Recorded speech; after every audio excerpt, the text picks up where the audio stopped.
Hello, I'm Melissa at Ametros. In this video, we're looking at the differences between self-administering your MSA and having a professional manage your account. To understand the differences, we'll look at two cases as examples. We have Barry, who wants to manage his own money, and Linda, who decided to hire a professional administrator. When Barry got his settlement, he chose to self-administer his funds. Here's what that looks like.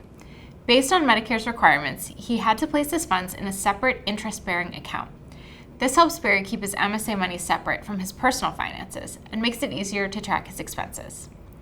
Next, Barry created a comprehensive plan for managing his MSA.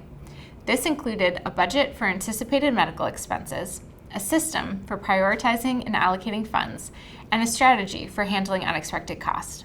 Barry has to review and adjust his plan regularly to ensure it still meets his needs over time.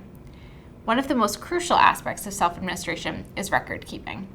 Barry maintains accurate records of all his MSA transactions, including receipts, invoices, and proof of payment. He documents the medical necessity of each expense and keeps his records organized and easily accessible. Barry can't forget about annual reporting requirements. He has to familiarize himself with the deadlines and procedures for submitting reports to the Centers for Medicare and Medicaid Services, also known as CMS. Barry prepares and submits his reports accurately and on time to avoid any compliance issues. Part of managing Barry's MSA funds is knowing which treatments and procedures are Medicare approved and considered related to his injury.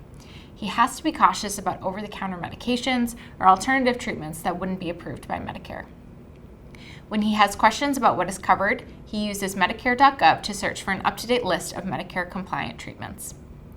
When self-administering his MSA after settlement, it's up to Barry to advocate for the treatments he needs.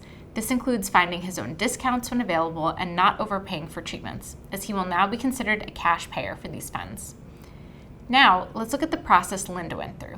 Unlike Barry, Linda decided to go with the professional administrator that her attorney introduced her to during the settlement process. Here's what that looks like.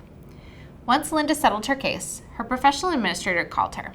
They provided an explanation of how her account works and what she could use it for, ensuring she had a clear understanding of its functions. To help with Linda's injury-related medical transactions, her professional administrator gave her a specialized card.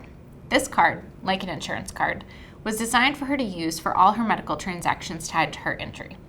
Linda never has to touch a bill on her own, as all bills are sent directly to her administrator for them to pay on her behalf using her MSA funds. Each of Linda's bills has the advantage of network savings applied to it. Not only are these bills automatically paid, but they're also recorded in an online portal for accurate tracking and reporting.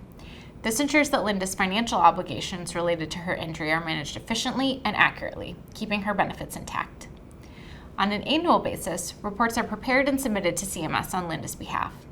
This ensures that all necessary documentation is kept up to date and submitted in a timely manner. Linda has access to a dedicated team of advocates who are readily available to provide assistance and answer any questions she may have. Additionally, she has access to a secure online portal. Through this portal, she can view her transactions as well as any reports that have been previously submitted on her behalf. This provides her with full transparency and control over her funds. The main difference between self and professional administration is the amount of work and responsibility for you. CMS actually highly recommends professional administration. Whether you choose professional administration or self-administration, the most important thing is staying informed and compliant. At Ametros, we believe you shouldn't have to worry about compliance. Just focus on returning to health after settlement. If you want to save money and live worry-free after settlement, contact us at Ametros. Settle well, live well with Ametros.